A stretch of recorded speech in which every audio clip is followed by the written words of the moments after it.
outdoor bins. Guys, we're good. You can come sign in now. One thing. Put your name beside one thing. You guys gonna get the bins, the gray bins? And just see where it goes. That, the thought that started It's part of who I am. everything. I've seen from growing up when I was a kid, loving nature, to growing up to this point where I see that a lot of nature is not even part of the kids' lives. Joe Carter wasn't always a teacher, but for the last 23 years, education has been his calling. And with teenagers, no 2 days Well, sometimes, but not too close, no. ever the same. The Bloom Carroll High School life science teacher has always had a soft spot for the environment. He calls himself a minimalist, always wanting to reduce the amount of waste he puts in landfills. And then, wanting a project for his class, an idea. And it was to start recycling here.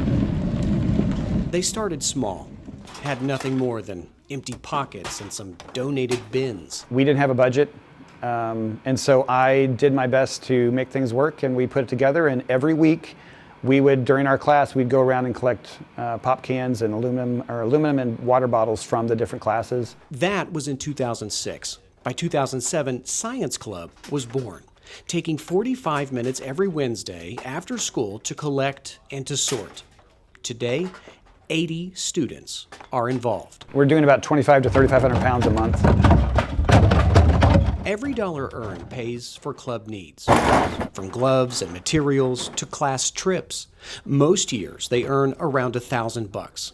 A few years, though, it's been upwards of $6,000. I tell them I don't expect them to be dumpster divers like myself, but if I can get them to do just one thing, if I can just get them to recycle aluminum cans and that's it, I'm happy. His one thing, his idea, taken on They're just out around the school. We've got 4 of them. by students. Senior Matthew Plegaman started because his older siblings were in the club. But now, And here I can just help better the planet a little bit more. it's for himself, sharing a common goal with classmates. I'm glad that they're doing it. I'm glad that they see what I see too, and it's not just me. I'm not alone in the world. Sitting to his left, Ava Gladney, a fellow senior. I heard that science club was a thing, and some of my other friends were doing it, and I was like, oh, this is gonna be boring. I'm not gonna like this. No longer a perpetual pest, Yep, a purpose. I love it.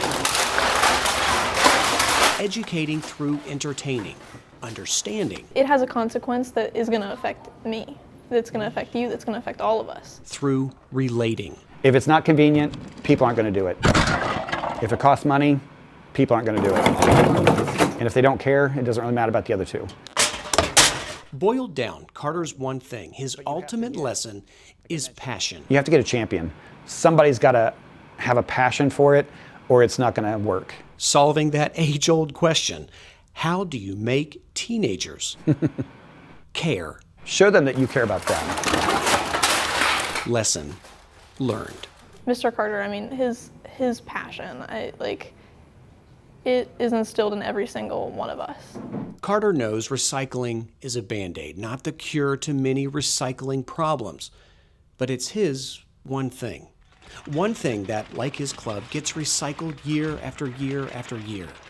And he's excited to see where it goes.